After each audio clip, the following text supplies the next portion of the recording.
Sa loob ng Lakhong Restaurant, liwanag mula sa mga kristal na chandelier, tumatama sa marangyang mesa ng piging, kung saan ang mga kainan ay nasisiyahan sa mga masasarap na pagkain. Lahat ng bagay ay nagpapakita ng karangyaan at klase, ngunit ang kapaligirang iyon ay biglang nasira, ng isang matandang lalaki, na may payat na anyo ay pumasok. Siya ay nakasuot ng kupas na damit, at punit-punit na pantalon. Ang kanyang mga sapatos na puno ng alikabok sa kalsada, na naging dahilan upang siya ay maging ganap na wala sa lugar. Sa gitna ng napakagandang lugar na ito, sa kanyang kamay ay isang maliit na paper bag. Marahil ay naglalaman ng ilang simpleng mga bagay. Tumayo siya doon, tumitingin sa paligid. Ang kanyang mga mata ay nagmamasid, ngunit hindi nahihiya. Receptionist, isang batang babae na nakasuot ng maayos na uniforme, nag-alok ng magalang na ngiti. Ngunit malinaw na hindi maitago ang kanyang paghamak. Sigurado po ba kayo na nasa tamang lugar kayo? Tanong ng receptionist. Ang kanyang boses ay mahina ngunit may kahulugan. Hindi agad sumagot ang lalaki. Siya ay humakbang papasok ng ilang hakbang pa. Ang kanyang mga mata ay maingat na sinusuri ang bawat sulok ng restaurant. Ang tanawing yun ay naging dahilan upang lumingon at tumitig ang ilang mga kainan. Nagsimulang umikot ang mga bulong. Ano kaya ang gagawin ng matandang yon? Siguro naligaw siya rito. Mukhang hindi siya isang customer. Mula sa counter ng manager, si Min Hoy. Isang binata na may matalinong anyo. Hindi maitago ang kanyang pagkadismaya. Siya ang bagong manager ng restaurant, kilala sa kanyang pagiging istrikto at patuloy na paghabol sa perpekto. Para kay Min Hoy, ang imahe ng matandang lalaki ay isang mantsa. Isang hindi katanggap-tanggap na pagkagambala. Sa perpektong larawan na sinusubukan niyang likhain. Ano ang ginagawa mo, paalisan mo siya rito? Utos ni Min Hoy, ang kanyang boses ay mahina at malamig. Tumango ang receptionist at lumakad patungo sa lalaki. Ginoo, kami po ay humihingi ng paumanhin. Ngunit ang restaurant na ito ay nagsisilbi lamang sa mga bisita na may reservation. Marahil dapat kang humanap ng ibang lugar na mas angkop. Huminto ang lalaki, ang kanyang mga mata ay nakatingin diretso sa receptionist. Hindi siya nagpakita ng pagkataranta o pagkapahiya. Sa halip, siya ay kakaibang kalmado. Wala akong ginawang mali, sabi niya, ang kanyang boses ay mahina at malinaw. Gusto ko lang umupo sandali. Ang mga salitang yon ay hindi nakapigil sa receptionist. Pinanatili niya ang kanyang matigas na ngiti at binigyang diin. Paumanhin. Ngunit ito ay nakalaan para sa mga bisitang may reservation.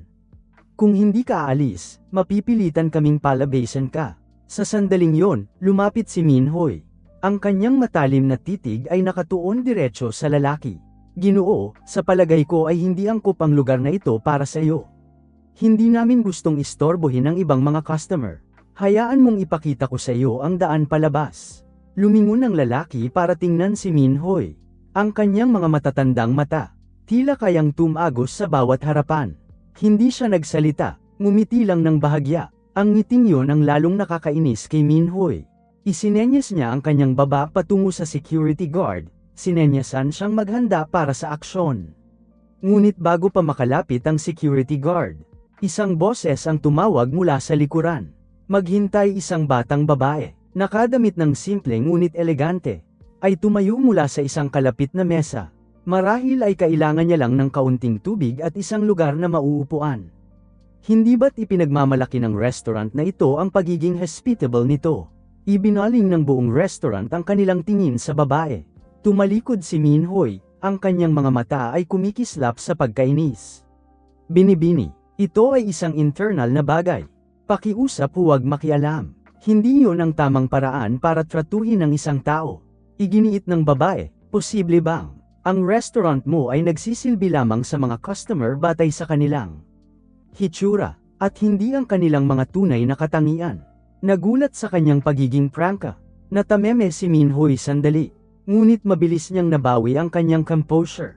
May mga tuntunin kami, at ipinapatupad ko lang ang mga ito. Kung gusto niyang kumain dito, kailangan niyang magpareserba tulad ng ibang customer. Nanatiling tahimik ang matandang lalaki, tumatango lang ng bahagya na parang sumasang-ayon sa parehong opinyon. Ngunit bago pa siya makapagsalita ng anuman, isa pang empleyado ang aksidenteng bumangga sa kanya. Dahilan para Mahulog sa sahig ang paper bag na hawak niya. Mula sa loob ng bag, isang lumang notebook at ilang piraso ng papel ang nahulog. Isa sa mga ito ay isang kupas na itim at puting litrato, naglalarawan. Isang binata na nakatayo sa harap ng isang maliit na bahay. Sa ibabaw nito ay nakasabit ang isang karatula na may mga salitang, Lakhong Restaurant, isang lugar kung saan lahat ay malugod na tinatanggap. Ang kapaligiran sa restaurant ay naging tahimik. Yumuko si Min Hoy at pinulot ang litrato. Ang kanyang ekspresyon ay agad na nagbago, nang makilala niya ang imahe sa larawan, ngunit mabilis niyang itinago ang kanyang pagkalito. At bumalik na may matigas na ekspresyon. Ginoo, ang lugar na ito ay hindi na katulad ng dati noong panahon mo. Nagbago na kami, para magsilbi sa mas mataas na uri ng kliyente. Mangyaring umunawa at umalis. Tahimik na yumuko ang lalaki para kunin muli ang kanyang notebook. Ang kanyang tingin ay hindi na nakatuon kay Min Hoy, ngunit nanatili sa litrato sa kanyang kamay. Hindi na kailangang patunayan ng mga matitibay na puno ang kanilang lakas. Mahinang nagsalita siya at pagkatapos ay tumalikod at lumabas ng restaurant. Ang kanyang mga salita ay umalingaw-ngaw sa hangin, nag-iiwan ng isang hindi komportableng katahimikan. Walang nakakaalam na, ito ay simula pa lamang ng isang nakakatakot na katotohanan, na malapit ng ibunyag. Nang gabing yon, ang Lakhong Restaurant ay puno pa rin ng mga kainan, ang tunog ng mga kubyertos, at ang mga mahinang pag-uusap ay naghalo sa isang espasyo na puno ng kumikinang na ilaw. Gayunpaman, ang ilan sa mga staff ay hindi pa rin maalis sa isip ang nangyari. Nang hapong yun, ang mga huling salita ng matandang lalaki ay umalingaw-ngaw sa kanilang mga isip. Parang isang babala, kahit walang sino man ang nang-ahas na sabihin ito ng malakas. Si Min Hoy ay iritado pa rin pagkatapos ng insidente. Nakatayo sa reception desk. Ang kanyang matalim na mga mata ay sinusundan ng bawat miyembro ng staff. Hindi niya kukonsentihin ang anumang kapabayaan na maaaring makasira sa perpektong imahe na lagi niyang pinapanatili. Para sa restaurant, mga staff ng serbisyo, i-double check ang table number 5. Gusto kong maging perpekto ang lahat. Bago dumating ang mga VIP guest, sabi niya ng may awtoridad. Lumapit ang isang receptionist at bumulong sa tainga ni Min Hoy. Ginoo, isang espesyal na bisita ang tumawag lang. At sinabing parating na sila ngayon. Sinong bisita? Tanong ni Min Hoy, alerto ang mukha. Hindi ako sigurado, pero parang pamilyar ang boses, sagot ng staff member, na mukhang nalilito. Kumunat ang noo ni Min Hoy ngunit hindi na nagtanong pa. Inutusan niya na ihanda ang lahat, upang magbigay ng pinakamahusay na posibleng pagtanggap, pag-iwas sa anumang mga pagkakamali. Pagkalipas ng halos kalahating oras, bumukas ang pinto ng restaurant. Lahat ng mga mata ay nakatuon sa pinto. Isang lalaking nakaitim na suit ang pumasok, elegante, ang kanyang buhok na may asin at paminta ay maayos na nakasuklay. Ang kanyang kilos ay nagpapakita ng awtoridad, at sa isang sulyap lamang. Nagawa niyang tila huminto ang buong silid. Ang ikinagulat ng lahat, ay hindi ang kanyang kilos, kundi ang taong naglalakad sa likuran niya. Ito ang matandang lalaki mula kaninang hapon. Dahan-dahan siyang naglakad, nakasuot pa rin ng parehong lumang damit. Ngunit sa pagkakataong ito, ang kanyang mga mata ay may dalang nakakapang-inig na lamig, na nagpadala ng panginginig sa gulugad ng sinuman. Naramdaman ni Min Hoy na huminto ang tibok ng kanyang puso. Sinubukan niyang manatiling kalmado at humakbang pasulong para batiin sila. Ginoo, maligayang pagdating sa Lakhong Restaurant. Ako si Min Hoy, ang manager dito. May maitutulong ba ako? Hindi agad sumagot ang lalaking nakasot. Tiningnan niya lang sandali si Min Hoy. At pagkatapos ay lumingon sa matandang lalaki at magalang na sinabi, Ginoo, saan tayo maaaring umupo? Ang kapaligiran ay agad na naging tensyonado. Lahat ng staff ay nakatayo. Walang sino man ang nang-ahas na gumalaw. Sinubukan ni Min Hoy na itago ang kanyang pagkalito. Ngunit ang panginginig sa kanyang boses ay nagtaksil sa kanya. Ikaw sino ka? Bahagyang ngumisi ang matandang lalaki, ang kanyang mga mata ay matalas na parang kutsilyo. Ako ang naglatag ng pundasyon para sa lugar na ito. Sabi niya, ang kanyang boses ay malalim at makapangyarihan. Tila namatay si Min Hoy. Tila nagyelo ang dugo sa kanyang mga ugat, nang tumunog ang mga salitang yon. Nagpatuloy ang matandang lalaki, at ikaw, Ikaw ang taong sumubok na itulak ako palabas ng mismong lugar na aking itinayo. Sumenyas ang lalaki sa suit. At isang grupo ng mga senior staff mula sa head office ang pumasok. May dala silang mga dokumento at kagamitan sa pagre-record. Isa sa kanila, tila ang pinuno, ay tumayo at nagsabi, "Kami ay mga kinatawan mula sa senior management ng Lakhong restaurant chain. Nandito kami upang imbestigahan ang isang seryosong insidente na may kinalaman sa diskriminasyon at pang-iinsulto sa isang customer." Naging tahimik ang buong restaurant. Biglang pinagpawisan si Minhoy. Nauutal niyang sinabi, "Maaaring may hindi pagkakaunawaan." Hindi pagkakaunawaan, humagalpak ng tawa ang matandang lalaki. Pero walang bahid ng katatawanan ang kanyang tawa. Tinatawag mo ang pang-iinsulto sa iba at paghuhusga sa kanila batay lamang sa kanilang hitsura. Isang hindi pagkakaunawaan. Kinuha ng team leader ang isang file na naglalaman ng mga larawan at video mula sa mga security camera. Pati na rin ang mga pahayag mula sa mga staff at customer. Nasaksihan ang insidente. Noong hapong yun, pinlay nila ang video clip sa malaking screen sa restaurant. Sa harap ng lahat ng staff at mga kainan. Sa video, nakita si Minhoy na nakaturo sa matandang lalaki. Ang kanyang mapanghamak na tono ay malinaw na naririnig. "Ginoo, ang lugar na ito ay hindi na katulad ng dati noong panahon mo. Nagbago na kami para magsilbi sa mas mataas na uri ng kliyente." Isang bulong-bulungan ang lumitaw sa mga kainan. Ang ilang mga tao ay nagpahayag ng galit, habang ang iba ay tahimik na yumuko ang kanilang mga ulo sa kahihiyan. Hindi lamang ito isang personal na bagay. Pagpapatuloy ng team leader, ito ay isang seryosong paglabag sa aming mga pangunahing halaga na itinayo ng aming restaurant chain. Mula pa sa simula, tayo ay isang lugar kung saan ang lahat, anuman ang katayuan o hitsura, ay tinatanggap at tinatrato ng pantay. Hindi na makapagsalita pa si Minhoy. Namutla ang kanyang mukha, nanginginig ang kanyang mga binti na parang babagsak. Sinubukan niyang magbigay ng mahinang dahilan. "Ako, sinusunod ko lang ang mga regulasyon para protektahan ang imahe ng restaurant." "Mga regulasyon?" umiling ang matandang lalaki. Ang kanyang mga mata ay puno ng pagkabigo. "Anong regulasyon ang nagpapahintulot sa iyo na mang-insulto at paalisin ng isang customer? Dahil lamang sa hindi nila natutugunan ang iyong mga pamantayan. Nakalimutan mo na ba na ang tunay na halaga ng isang lugar na tulad nito ay nakasalalay sa..." Kinagat ni Minhoy ang kanyang labi. Hindi ng ahas na iyangat ang kanyang ulo.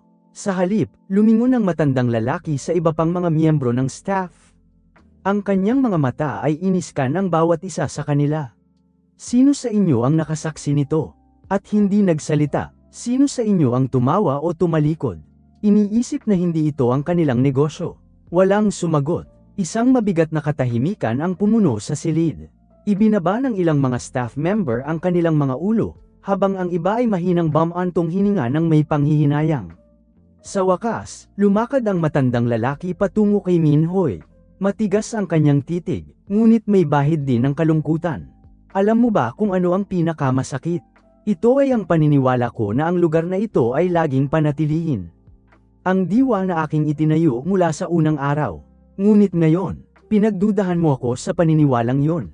Tumalikod ang matandang lalaki. Iniwan si Minhoy na nakatayo sa takot at panghihinayang. Sa mga mata ng matandang lalaki, pagkabigo at ang determinasyon na baguhin ang restaurant ay nagsimulang mabuo. Ang bagyo para kay Minhoy. At ang restaurant na ito ay nagsisimula pa lamang. Ang VIP room ng Lakhong restaurant ay naging tahimik. Naupo si Minhoy ng matigas. Ang kanyang mukha ay mapatla, habang lahat ng mga mata ay nasa matandang lalaki, na kanyang hinamak ilang oras lamang ang nakalipas. Tila lumiit ang espasyo sa kanilang paligid. Naiwan lamang ang kalmado ngunit makapangyarihang boses ng matandang lalaki. "Ako si Hong Van Tien," sabi niya. Ang kanyang kalmadong tingin ay sumasaklaw sa buong silid. Ang founder at tagapagtayo ng Lakhong restaurant chain. Mula sa wala, mula sa isang maliit na kainan sa isang mahirap na kanto ng kalye. Binago ko ang lugar na ito sa isang brand na kilala sa buong bansa. Isang malalim na paghinga ang umalingaw sa buong silid. Kasama na ang mga batang staff, pati si Minhoy, ay hindi maitago ang kanilang pagkamangha. Sa kabila ng matagal na pagtatrabaho dito, Hindi pa nila alam ang tungkol sa founder. Ang imahe ng matandang lalaki sa kanyang mga lumang damit ay ganap na kabaligtaran sa kanilang naisip. Tungkol sa founder ng restaurant empire na ito. Ikaw ba si Mr. Hong Van Tin? Sabi ng isang empleyado, nanginginig ang kanyang boses, ang nagtayo ng brand na ito. Maikling sumagot si Mr. Tin, malamig pa rin ang kanyang titig. Ngunit hindi yun mahalaga. Ang mahalaga ay ngayon, nakasaksi ako ng isang bagay. Sa mismong lugar na aking ipinagmamalaki. Lumingon siya kay Min Hoy na nakayuko. Ang kanyang mukha ay mapatla. Alam mo ba, noong una kong buksan ang restaurant na ito, wala akong iba kundi isang maliit na kusina, isang lumang karatula, at mga gamit na damit. Ngunit lagi akong may isang paniniwala, na ang bawat customer, mayaman o mahirap, ay nararapat na tanggapin at igalang. Kaya ko pinangalanan ang lugar na ito na Lac Hong, isang lugar kung saan ang lahat ng mga halaga ng kultura ay nagtatagpo at ipinagdiriwang, lahat ng antas ng pamumuhay. Direktang tumingin si Mr. Tin kay Min Hoy, biglang bumaba ang kanyang boses na parang pinipigilan ang pagkabigo. Ngunit ngayon, dito mismo, sa lugar na ito, ako ay ininsulto, dahil lamang sa aking mga lumang damit at hitsura, hindi ng mga estranghero, kundi ng mga taong aking pinagkakatiwalaan. Napanatilihin ang mga pangunahing halaga ng restaurant na ito. Mr. Tin, ako talagang hindi ko alam. Nauutal si Min Hoy, ang kanyang mga mata ay tumitingin sa paligid na parang naghahanap ng paraan. Palabas, hindi alam, ngumisi si Mr. Tin. Kung hindi ako ang founder, sa tingin mo ba ay karapat-dapat akong tratuhin ng ganoon? Sa tingin mo ba ang mga pang-iinsulto at paghamak na iyon ay makatwiran? Dahil lamang sa hindi ako nakasuot ng mamahaling suit, o may hawak na bote ng mamahaling alak. Hindi makasagot si Min Hoy. Naramdaman niya ang lahat ng kanyang kumpiyansa, at karaniwang kayabangan, gumuho ng tuluyan, sa ilalim ng matigas na titig ni Mr. Tin. Ngunit hindi pa tapos ang pinakamasama. Ang lalaking nakasuot, si Mr. Kwan, ang CEO ng Lac Hong Restaurant Chain, ay nagsalita. Si Mr. Tin ay nagbenta ng isang malaking bahagi ng kanyang mga share. Ngunit pinapanatili pa rin niya ang kanyang tungkulin bilang pinakamalaking shareholder at founder. Bawat halaga, bawat regulasyon sa sistemang ito, ay batay sa iyong paningin. Anumang aksyon na sumasalungat dyan, ay isang seryosong paglabag. Kinuha ni Mr. Kwan ang isang file, at inilagay ito sa mesa sa harap ni Min Hoy. Sa panahon ng iyong panunungkulan bilang manager, nakatanggap kami ng maraming reklamo tungkol sa iyong walang galang na serbisyo. Ang iyong kawalan ng respeto, ang diskriminasyon, at ang iyong mahigpit na estilo ng pamamahala. Ngunit sa pagkakataong ito, hindi mo lang nilabag ang aming mga prinsipyo sa serbisyo. Ngunit direkta mo ring ininsulto ang aming founder. Naramdaman ni Min Hoy na parang sinuntok siya sa tiyan. Hindi niya alam ang sasabihin at yumuko na lamang. Nanginginig ang kanyang mga kamay sa mesa. Mr. Tin, pakibigyan po ninyo ako ng pagkakataon na itama ang aking mga pagkakamali. Sabi niya, ang kanyang boses ay puno ng emosyon. Hindi ko sinasadya, gusto ko lang na mapanatili ng restaurant ang isang propesyonal na imahe. Propesyonal, itinaas ni Mr. Tin ang isang kilay, ang kanyang mga mata ay puno ng pagdududa. Sa tingin mo ba ang pagiging propesyonal ay ang pagpapalaya sa isang matandang tao? Dahil lamang sa hindi siya nakasuot ng marangyang damit. Ang pang-iinsulto at pang-o-offense sa isang customer. Sa harap ng lahat, kung iyan ang iyong kahulugan ng propesyonal, natatakot akong hindi tayo magkatulad ng pananaw. Tumayo si Mr. Tin, at humarap sa lahat ng staff sa restaurant. Tandaan ninyong mabuti, ang mga pangunahing halaga ng Lac Hong ay wala sa marangyang mga mesa, o sa high-end na menu. Ang mga ito ay nakasalalay sa respeto, pakikiramay, at pagdadala ng kagalakan sa bawat customer. Kahit sino pa sila, ang kapaligiran sa restaurant ay naging taimtim. Ang mga salita ni Mr. Tin ay parang wake-up call. Hindi lamang para kay Min Hoy, kundi para sa lahat ng staff. Bukas, pagpapatuloy ni Mr. Tin, ang kanyang boses ay kalmado ngunit matatag. Gusto ko ang lahat ng staff, mula sa mga manager hanggang sa mga receptionist, na lumahok sa retraining kung paano maglingkod at igalang ang mga customer. Min Hoy, hindi ka na magiging manager dito. Magsisimula ka ulit mula sa pinakamababang posisyon. Waiter, natigilan si Minhoy, ngunit hindi siya ng ahas na tumutol.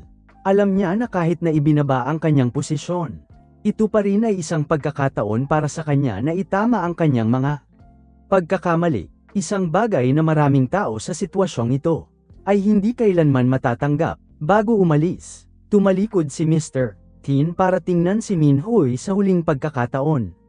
Alam mo, hindi mo ako binaygo dahil ininsulto mo ako. Binaygo mo ako dahil nakalimutan mo ang mga halaga na aking ipinagkatiwala sa lugar na ito. Tandaan, anumang bagyo ay maaaring magpatamba sa isang batang puno, ngunit tuturuan din ito ng bagyo kung paano maging malakas upang mabuhay. Tumalikod ang matandang lalaki at lumabas ng restaurant. Iniwan si Minhoy at lahat ng staff sa isang estado ng pagkabigla. Ang kwento ng matandang lalaki ay hindi lamang isang aral tungkol sa respeto, ngunit isang wake-up call din para sa isang sistema na unti-unting nakakalimutan ang mga pangunahing halaga nito. At ang katotohanang inihayag ngayon ay simula pa lamang ng isang mas malaking pagbabago. Pagkatapos ng mga pangyayari noong gabing iyon, ang kapaligiran sa Lakhong Restaurant ay ganap na nagbago. Ang mga tingin na puno ng kumpiyansa at kayabangan ng mga staff ay napalitan na ngayon ng pagkabalisa at takot. Si Minhoy, na dating naglalakad ng may pagmamalaki sa bawat sulok ng silid, ngayon ay nakayuko, hindi nang ahas na tumingin sa kahit sino. Ang kanyang pagbaba ng posisyon ay nagsilbing wake-up call para sa lahat. Kinabukasan ng umaga, lahat ng staff ay ipinatawag sa meeting room. Si Mr. Tin, kalmado ngunit may awtoridad, ay tumayo sa harap ng lahat.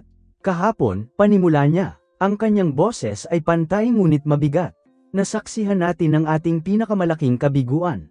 Hindi sa negosyo, ngunit sa kung paano natin tinatrato ang ibang tao. Tumingin siya ng direkta sa bawat miyembro ng staff.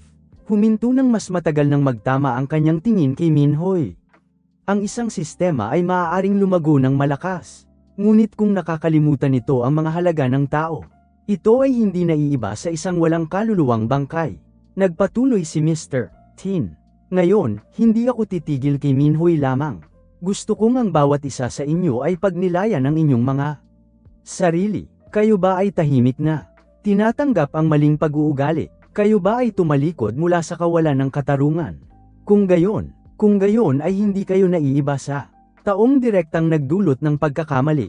Si Minhoy ay ibinaba sa posisyon ng waiter, ang pinakamababang posisyon sa sistema. Hindi lamang ito parusa na may kaugnayan sa kanyang posisyon, kundi isang aral din para sa kanya na tunay na maunawaan kung ano ang kanyang dating hinahamak. Ang unang araw ni Minhoy sa kanyang bagong tungkulin ay isang mapait na karanasan. Kailangan niyang magsuot ng uniforme ng waiter, yumuko para batiin ang mga bisita, panasan ang mga mesa at upuan, at magbuhos ng tubig para sa mga dati niyang minamaliit. Ang lamig at paghamak na kanyang natanggap mula sa ilang mga kainan, biglang nagpaalala sa kanya kung paano niya tinrato si Mr. Tin. Bawat panunuya, bawat mapanghamak na sulyap, ay parang isang kutsilyo na tumatagos sa kanyang pagmamalaki. Ngunit hindi nang ahas na magreklamo si Minhoy. Ito ang presyong kailangan niyang bayaran. Samantala, hindi tumigil si Mr. Tin sa pagpaparusa lamang kay Minhoy. Hiniling niya sa lahat ng staff na lumahok sa isang training course tungkol sa respeto at empatiya. Si Mr. Tin mismo ang nagturo sa klase, nagbabahagi ng mga kwento mula sa mga unang araw na binuksan niya ang restaurant. Alam ninyo ba, pagsasalaysay niya, noong una kong buksan ang aking maliit na kainan sa kanto, ang aking mga customer ay kadalasang mahihirap na manggagawa. Wala silang gaanong pera, ngunit palagi silang pumapasok na may ngiti. At palagi ko silang tinatanggap ng may lubos na katapatan. Naniniwala ako na ang isang pagkain ay hindi lamang para punan ang tiyan, kundi para rin sa pagbabahagi at pagmamahal. Ang kanyang tingin ay dumaan sa meeting room, kung saan lahat ng staff ay tahimik na nakikinig. Kung makalimutan natin yon, nakalimutan din natin ang dahilan ng ating sariling pag-iral. Sa mga buwan na pagiging waiter ni Minhoy, unti-unti niyang natanto ang pagkakaiba sa pagitan ng kanyang dating pananaw at katotohanan. Nakilala niya ang mga mayayamang customer, ngunit walang respeto sa mga staff. At nakilala rin niya ang mga taong nakasuot ng ordinaryong damit, ngunit magalang at mabait. Sa bawat pagkakataon, naramdaman niya ang kanyang sarili na mas malapit. Sa katotohanang sinabi ni Mr. Tin, panlabas na anyo, ay hindi kailanman sumasalamin sa halaga ng isang tao. Isang hapon, habang pinupunasan ni Min Hoy ang isang mesa, isang babaeng pumasok sa restaurant. Simple lang ang kanyang pananamit, at hindi mukhang tipikal na customer na madalas pumunta rito. Ipinakita ng isa pang staff member ang kanyang intensyon na iwasan siyang pagsilbihan. Ngunit si Min Hoy ngayon ay isang nagbagong tao na. Lumapit siya at binati ito ng may pinakasincere na ngiti. Magandang araw po, ma'am. Saan po ninyo gustong umupo? Malumanay niyang tanong. Walang bahid ng paghamak sa kanyang kilos. Ngumiti ang babae at itinuro ang isang mesa malapit sa bintana. Nang umalis siya pagkatapos kumain, nag-iwan siya ng isang maliit na sulat na naglalaman ng mensahe ng pasasalamat. Salamat sa iyong kabaitan. Ang pagtanggap na ito ay nagparamdam sa akin na respetado. Isang bagay na hindi ko palaging nararanasan sa ibang lugar. Sa panahong yon, tahimik na pinagmasdan ni Mr. Tin si Min Hoy. Nakita niya ang pagbabago sa ugali ng dating manager. Mula sa isang taong puno ng kayabangan at lamig, siya ay naging mapagpakumbaba at maingat. Hindi lamang nagsisilbi si Min Hoy sa mga customer. Sinubukan din niyang tulungan ang kanyang mga kasamahan. Isang bagay na hindi pa niya nagawa noon. Isang araw, tinawag ni Mr. Tin si Min Hoy sa kanyang opisina. Tahimik ang silid. Tanging malambot na liwanag lamang ang pumapasok sa bintana. Min Hoy, panimula ni Mr. Tin, ang kanyang boses ay hindi na kasing talas ng dati. Pinagmamasdan kita sa lahat ng oras na ito. Ano sa palagay mo ang tungkol sa iyong mga pinagdaanan? Ibinaba ni Min Hoy ang kanyang ulo. Ang kanyang boses ay humina. Sir, mali ako. Sobrang mali. Akala ko dati para maganda ang trabaho ko, kailangan ko lang maabot ang mga target ng kita. At mapanatili ang imahe ng restaurant. Ngunit nakalimutan ko ang pinakamahalagang bagay. Respeto at pag-unawa sa lahat. Natahimik si Mr. Tin sandali. Ang kanyang matalim na titig ay lamambat ng kaunti ngayon. Natuto ka ng isang malaking aral. Ngunit ang mahalagang bagay ay kung ano ang iyong gagawin sa mga aral na yon. Tumango si Min Hoy, matatag ang kanyang boses. Gusto kong manatili dito at magsimulang muli. Mula sa pinakamababang posisyon kung kinakailangan. Gusto kong gamitin ang sarili kong karanasan at mga pagkakamali upang tulungan ang iba, para hindi nila sundan ang aking mga yapak. Isang mahinang ngiti ang lumitaw sa mga labi ni Mr. Tin. Mabuti, ngunit tandaan, ang pagkakataong ito ay hindi para sa pagbabayad sala, ngunit para sa kontribusyon. Patunayan mong karapat-dapat ka rito. Sa mga sumunod na araw, nagsimulang lumahok si Min Hoy. Sa New Employee Training Program, ibinahagi niya ang kanyang sariling kwento, ang kanyang mga pagkakamali at ang mga aral na kanyang natutunan. Unti-unti, hindi lamang ang mga customer, kundi pati na rin ang kanyang mga kasamahan ay tumingin kay Min Hoy ng iba. Hindi na siya ang dating mayabang na manager, kundi isang pinuno, sa pamamagitan ng pag-unawa at pagpapakumbaba. Ang Lac Hong Restaurant, sa ilalim ng pamumuno ni Mr. Tin at ng mga staff, ay nagbago at naging simbolo ng respeto at habag. Si Min Hoy, kahit na minsan ay nadapa, ay natagpuan na muli ang kanyang sarili. Sinisimula ng isang bagong paglalakbay na may ganap na kakaibang espiritu. Ang parusa ay kinakailangan, ngunit ang pagsisisi at determinasyon na magbago ang susi sa paglikha ng mga tunay na halaga. At iyon ang natutunan ni Min Hoy sa buong paglalakbay na ito.